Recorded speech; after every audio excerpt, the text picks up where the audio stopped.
Hey y'all, this is Sarah from The Sarah Carter Show. Thanks for listening to 3 Martini Lunch. What happens when we die? From Angel Studios, the force behind Sound of Freedom and The Chosen, comes an unprecedented deep dive into the phenomena of near-death experiences in the new movie, After Death. After Death makes a courageous venture into a hotly debated, mysterious subject by comparing near-death experience with cutting-edge scientific knowledge. Hear from experts in the fields of science, philosophy, and medicine, as well as firsthand experiences of people who have lived through death as they paint a fascinating picture of life in the next realm. This groundbreaking project responds to the soul's innate desire to find meaning in life and solace in the future. Come see it for yourself or pay it forward by providing a free ticket for others to see the film. Leave your preconceptions at the door and prepare for a never-before-seen glimpse into what the next life could entail in After Death, opening October 27th. Get your tickets today or pay it forward at angel.com/3martini lunch. That's angel.com/3 martini lunch. After Death, the end is only the beginning. Rated PG-13.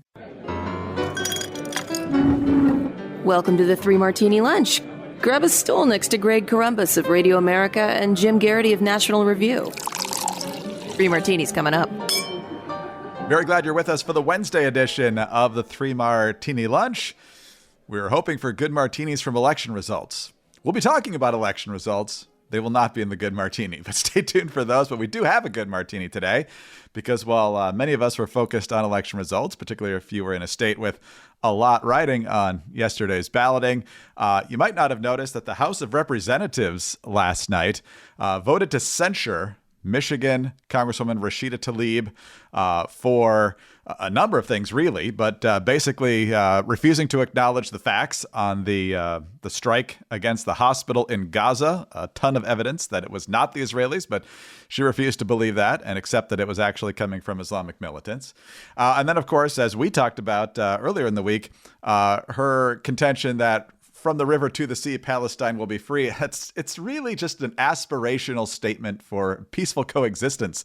Not that we want to, annihilate Jews from the Middle East. But so yesterday, the final vote, 234 votes to censure, 188 against, with 4 present. There were 4 Republicans against it. There were 22 Democrats for it. And among those voting present, Jim, the likely Democratic nominee for governor of the Commonwealth in Virginia in a couple of years, Abigail Spanberger. So she's trying to play it too cute by half. You got a lot of ranting from Tlaib herself and Cori Bush and Ilhan Omar and Jamal Bowman, the usual suspects on the left. But this is a pretty good rebuke. If it had been party line, it still would have been an effective message. Getting almost 24 Democrats on board, I think, makes it even stronger. Greg, once Republicans came together and selected a speaker of Mike Johnson, they voted on some efforts to censure, and then actually separately there was an effort to expel George Santos. But the first effort to censure Tlaib was rejected. This one was written by Marjorie Taylor Greene. There was a bunch of stuff in it that was very Marjorie Taylor Greene-ish, that she was operating on the orders of Hezbollah and stuff like that. And I'm sitting there thinking, what Tlaib did was bad enough as is. You don't need to gild the lily. You don't need to exaggerate. That one failed. And in addition to, 23 Republicans voting to spare Tlaib last time, presumably because they felt like the censure resolution was over the top, I also noticed 24 House members didn't vote last time after the House had been, not in session for 3 weeks because they were trying to get one. 11 Republicans, 13 Democrats, and I just guys, this is your job. So I'm very happy to see Rashida Tlaib is censured. And Spanberger voting present. Wow, way to take a stand there. Profile and courage.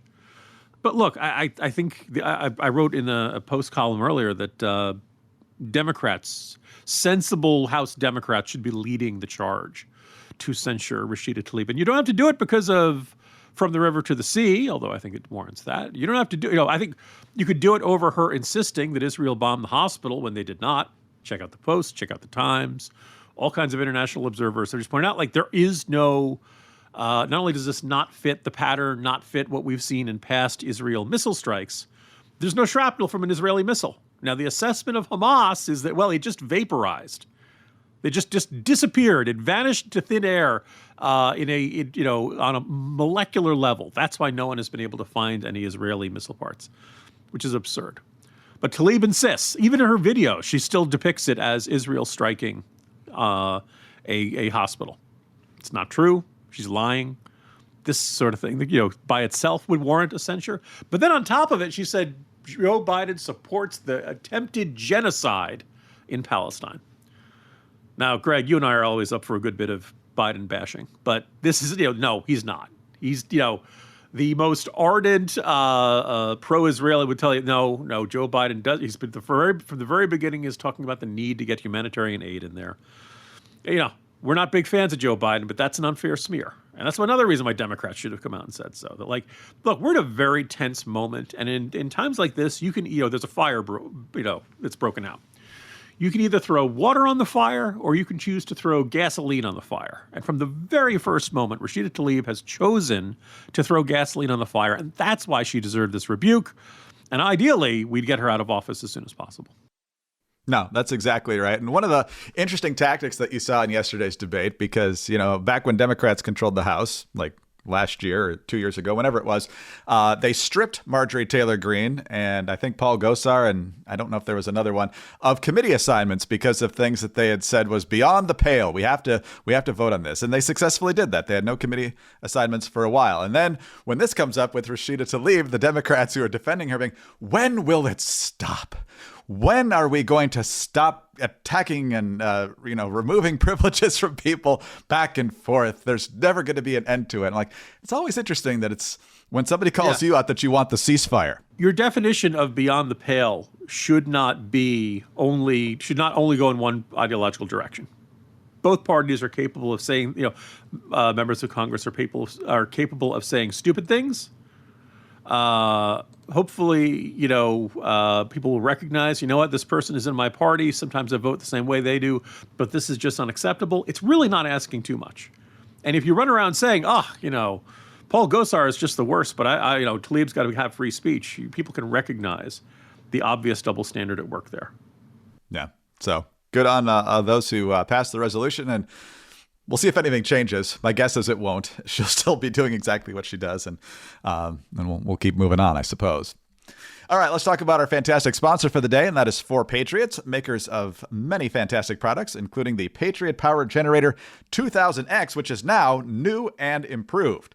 We've told you before, solar generators charge more devices for longer in a blackout. And that makes a big difference when you don't know when that power is going to come back on. Patriot Power Generator 2000X now has double the capacity, has new expandable capability for even more power. It's portable. You can take it on camping trips and picnics or other outings. But most importantly, when the power goes out, your fridge is going to be okay, and all that expensive food in it, freezers, medical devices, and a whole lot more. It comes with a solar panel, so you have no fumes. You have no additional fuel costs to make it run. Fume-free, silent, safe, 100% satisfaction guaranteed. So visit 4patriots.com/martini to see this week's discounts and deals before they are gone. And to get free shipping on orders over $97. Save more and get peace of mind now by going to the number 4patriots.com/martini. That's 4patriots.com/martini. All right, Jim, on to our bad martini now. And I think everybody expected this one. Last night's election results did not go the way Republicans wanted to in most cases. Kentucky is essentially a status quo, which is a pretty big disappointment given how red the state is in usually congressional, Senate, presidential elections. But Andy Beshear, the governor, winning by 5 points over Republican Attorney General Daniel Cameron. It was called before an hour after the polls closed. There was never a lot of drama there, and Republicans easily won the other statewide races. So frustrating for Republicans there. My source in Kentucky, my lawyer friend there, says that both candidates actually underperformed from 4 years ago. That Cameron did worse than Matt Bevin, and Beshear actually did worse than himself from 4 years ago, but still got the win. In Mississippi, Tate Reeves, the Republican governor there, avoids the runoff for re-election, so he does win. He needed 50%. As of right now, it's 51.7, so it's a little less than 5 points there, which in Mississippi, you're excited that you won, but it should have been more than that. Mm-hmm. And Elvis's cousin there has left the building, apparently. So anyway, and then in Virginia, there, of course, was every state Senate and every state House race on the ballot. Republicans came in with a narrow House majority, Democrats with a narrow Senate majority. In the end, the Democrats keep their Senate majority. The House has flipped now to the Democrats as well, which everyone is spinning as a rebuke to Glenn Youngkin, which in some cases is true. He spent a lot of time trying to get the majorities in both chambers. I don't necessarily believe the hype that if it had gone really well last night, he was going to magically jump in at the last second into the presidential race. It's possible, but that's not the read I was getting. And so, Jim, beyond that, we had Ohio, which to me was the most gut-wrenching decision of the night, easily enshrining abortion into the state constitution. And also easily legalizing marijuana. So Republicans have a ton of work to do on the abortion issue. The Democrats are out messaging them. They're out spending them by a lot. After 50 years, you'd think the Republicans would be ready for the post-Roe environment. It's clear that the Democrats are and were, and we got to get this right next year if we want to have a good chance. Yeah, that's a very good summary there, Greg. I'll take them sort of in that order. There was one poll that made had the Republican ahead in Kentucky, and the previous month it had Beshear up by like nearly 20 points. So we probably should have recognized that Beshear was always going to be a heavy favorite over Daniel Cameron. His overall approval rating, as of like a month ago, was 60%. Also, I think it's noteworthy that Beshear's approval rating amongst Kentucky voters who voted for Trump, which is, let's face it, a majority, 41% of Trump voters think Beshear is doing a pretty good job. That's the best rating any Democratic governor has amongst Trump voters. So he walked in with popular and with the advantages of incumbency, which makes him tough to beat.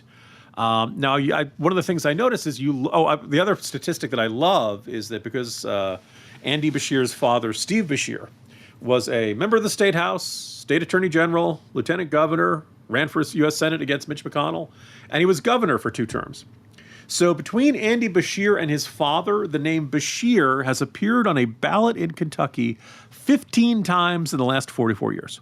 Wow. People in Kentucky like the Beshear family. They're used to electing them to statewide office. So in that context, you're like, not all that surprising. Then if you look down ticket in Kentucky, Republicans won every race by like 14 to 16 to 18 points.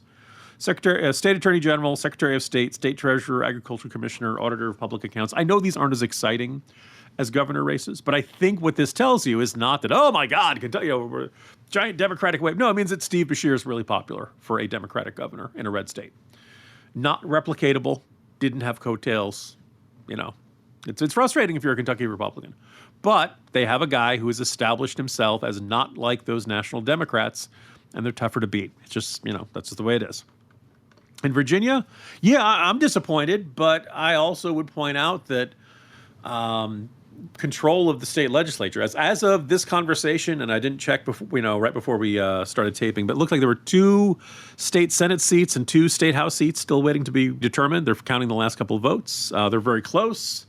But it looks like we've gone from, and it's the previous circumstance of Republicans very narrowly controlling the state House and Democrats narrowly controlling the state Senate, to Democrats narrowly controlling both. Control of the state legislature probably is going to come down to a couple thousand votes in like 2 or 3 legislative districts. That's not a huge rebuke of Virginia Republicans. It's frustrating. You would have loved to have had another 3,000 votes here, another 4,000 votes there. But that's not a sweeping, oh my goodness, we got crushed in a landslide. Lost a couple of seats. It stinks. I concur with you. I have no reason to think that if Youngkin I say this is a guy who likes Youngkin a lot, but Youngkin jumping into the race at the last minute was not going to make much of a difference. I believe he's missed the filing deadline for a whole bunch of Republican primaries in key states. That wasn't going to help me. Never mind overtaking Trump. I'm not even sure he would have overtaken Nikki Haley or Ron DeSantis. I think he just would have split the non-Trump vote even further. So I never really thought that was in the cards for this year. I think just the Virginia having the off-year cycle puts its governors in a really weird spot if they want to run for president. They either have to run while they're in office, which you and I have discussed is not a particularly good idea, or they got to, if Youngkin were to not run for any other office and to run in 2028, people might not remember everything he was doing back when he was in office. It's just the way it is. But I think the other thing which is deeply frustrating to you, like the argument of, last night went badly for, Republicans didn't win the majorities. It's a sign of Youngkin's weakness.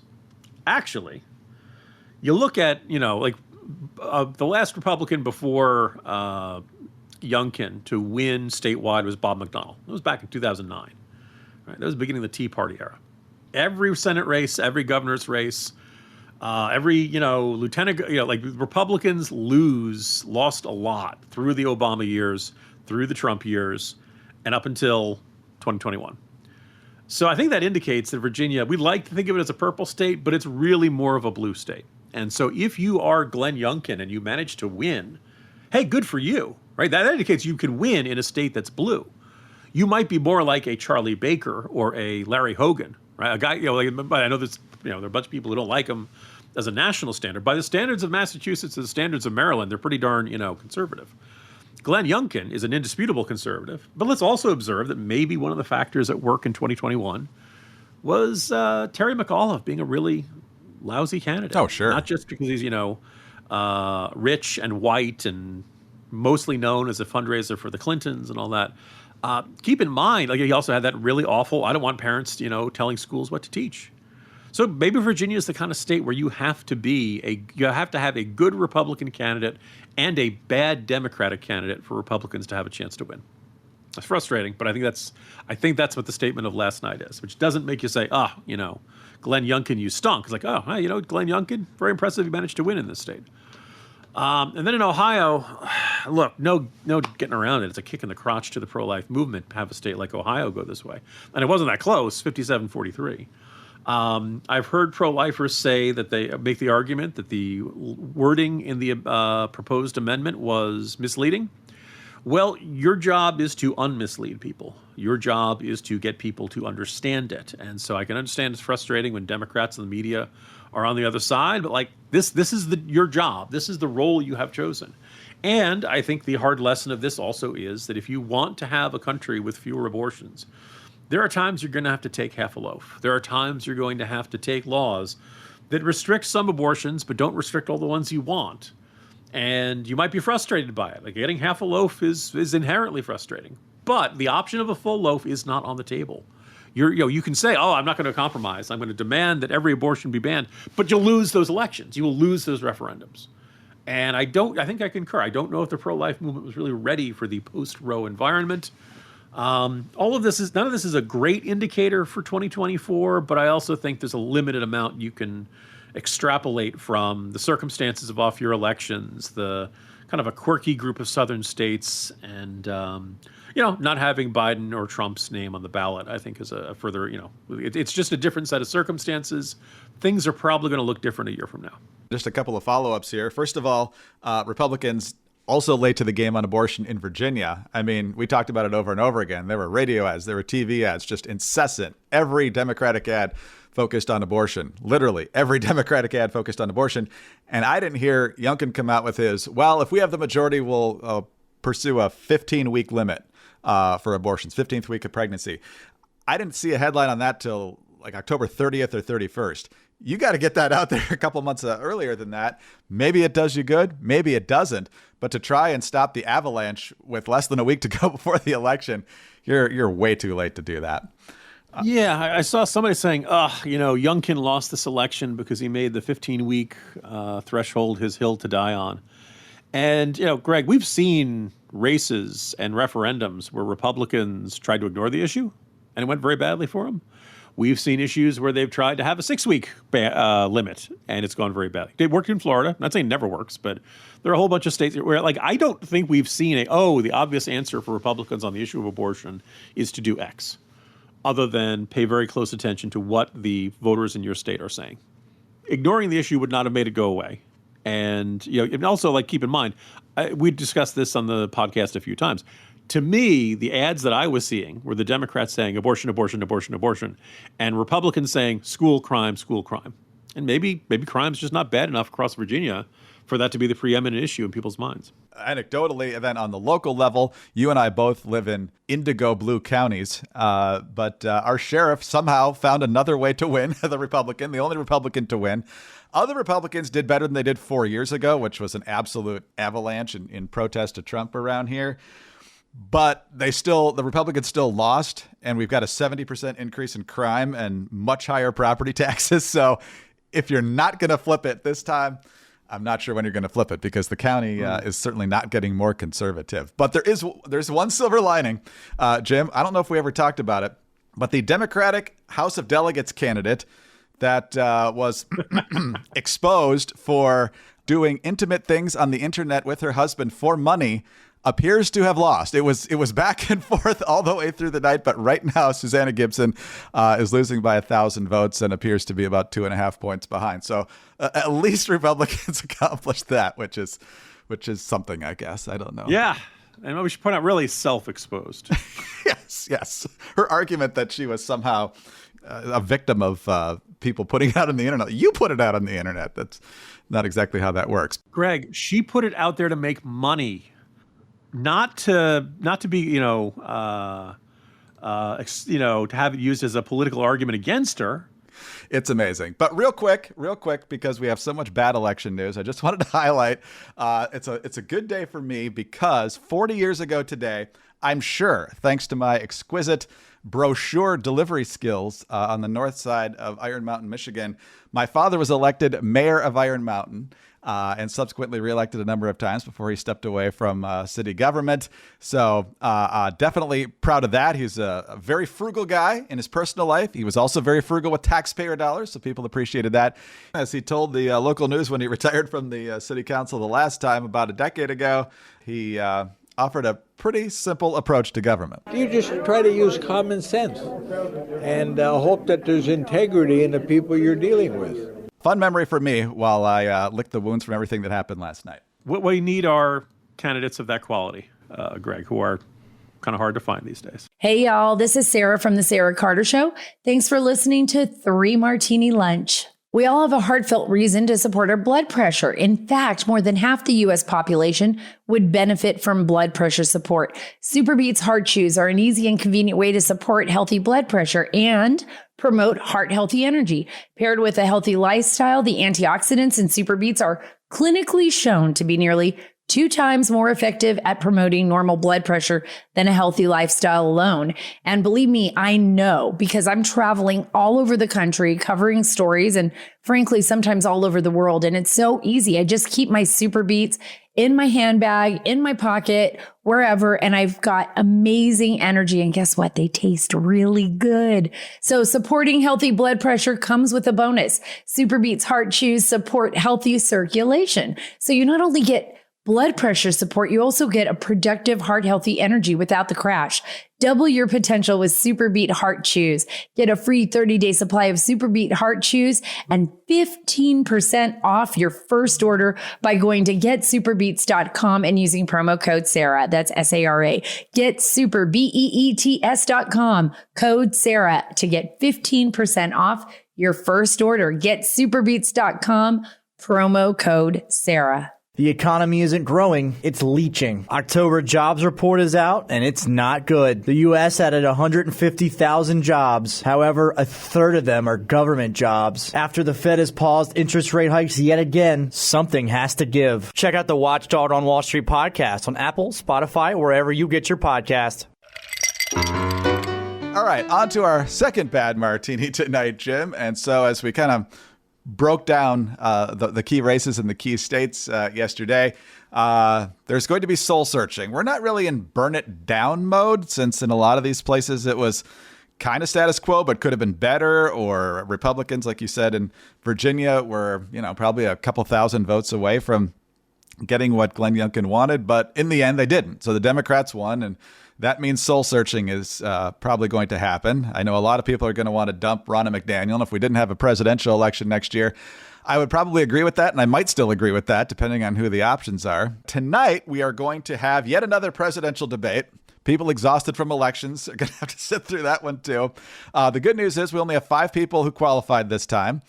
So that is DeSantis, Haley, Vivek, Christie, and Tim Scott. So we already know that Pence is out. Hutchinson might as well be out. I don't know if he's officially out or not. Doug Burgum didn't qualify this time. So I don't know if the debate will focus a lot on assessing the election results. I think Kristen Welker is hosting. Your friend Hugh Hewitt is a panelist in this one. So who knows how much big picture Republican politics we're going to get into here. Hopefully, though, we have some standout performances on the stage. Look, I'm contractually obligated to watch the debate. I hope, people watch, but I understand people's lack of interest. Trump will not be on the stage. I hope that there's some questions about, hey, Republicans have not had a great election, in 2023 or in 2022. Yes, they won the House, but by a much smaller margin than everybody expected, and I think lost some very winnable races. Did not win control of the Senate. Lost some key governors' races. 2020, they picked up some seats in this House and Senate, but Trump lost the presidency. And you can point back to 2018 being bad. So we've now had a really long stretch. Some of us are getting tired of all the losing, hint, hint. And so kind of a question, all right, Republican presidential candidates, what do you think Republicans need to do? Why are they losing places that they usually win? Why are they getting, throttled in all of these referendum on abortions? And for starters, I don't want to take any advice on how to win elections from Ramaswamy. I think this, you haven't won any races, pal. You haven't won it. You've never run for any office before. But I hope these candidates can kind of lay out and offer some vision and kind of say, I've heard the argument, and I think there's a certain amount of truth to it. Is Trump a liability? I would say yes. I think at minimum, even the most diehard Trump supporter has to admit he motivates a lot of Democrats.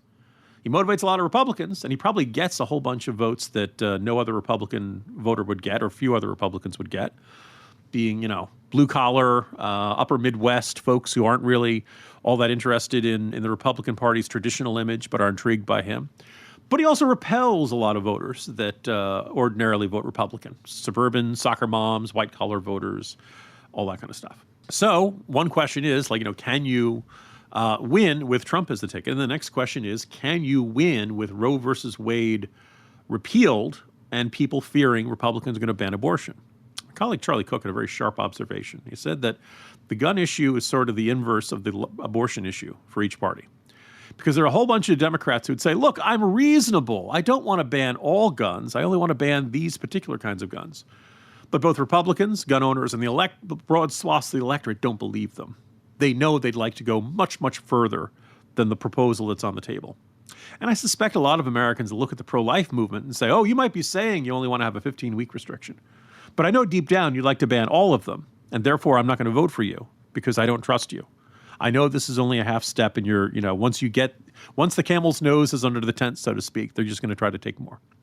So I look, this is a tough dynamic, and I think it really requires tough discussions and serious discussions.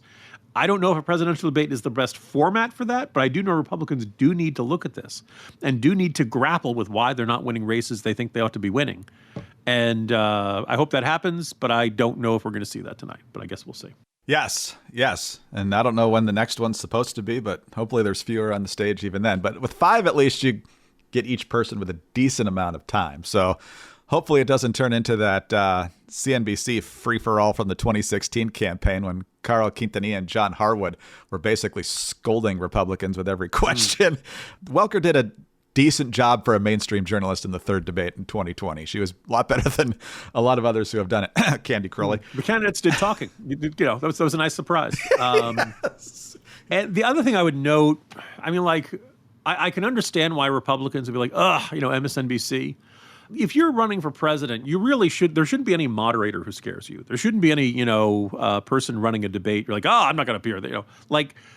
As we're seeing with Biden right now, the job is going to throw really hard challenges at you. So you should be able to handle, like Kristen Welker, Trump did an interview with her, you should be able to handle that. Holt, you should be able to, Lester Holt. These are not, now maybe they're going to ask bad questions tonight. We'll see. But you should be able to handle that if you want to be president of the United States. The job's tough. Wear a cup. Yeah, politics can be a contact sport, Jim, so we'll see how it goes tonight. Again, with fewer people on the stage, the verbal punches might be even more significant than other, and I'm sure Christie's already got a few whoppers lined up for Vivek and maybe some others, because, that Donald Duck line just killed last time. It was so good. Oh my gosh, it was horrible. Okay, anyway, so good luck enduring that, and I'm sure we'll have something to talk about that tomorrow, along with our usual fare. See you then. Actually, no, you're gone. You are out the next 2 days. I forgot about that. So enjoy your time, and I'll see you on Monday. See you Monday, Greg. Jim Garrity, National Review. I'm Greg Corombos of Radio America. Thanks so much for being with us today. Do subscribe to the podcast if you don't already, and tell some friends about us as well. Thanks very much for your 5-star ratings and your kind reviews. Please keep those coming. Get us on your home devices. All you have to say is play 3 Martini Lunch podcast. Follow us both on X. He's at Jim Garrity. I'm at Dateline_DC. Have a terrific Wednesday, and join us again on Thursday for the next 3 Martini Lunch.